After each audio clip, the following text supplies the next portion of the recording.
Hello guys, welcome back to our channel How To Tutorials. In this video, I'm going to show how you can redeem your Spotify gift card. So without further ado, let's get straight into the video. Firstly, you'll have to know that the Spotify gift card option isn't available in the Spotify app itself, so you'll have to open Spotify from a web browser. Here I'm going to open my web Chrome. Then on the top search bar type spotify.com/redeem. Now you'll be directly led to the Spotify login page. Here you can either continue with Google, with Facebook or your Apple ID. Here if you choose either of the three options, your Spotify will be connected to the respective accounts. Or just below that, you can just enter your email address or username and your password.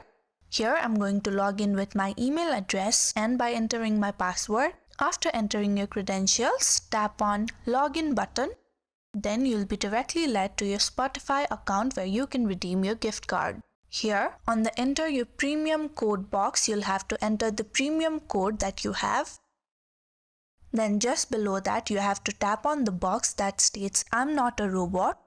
After entering the code and tapping on the box, you'll have to tap on continue. And now you'll have successfully redeemed your Spotify gift card. So if you found the video to be helpful, don't forget to like, share and subscribe to our channel.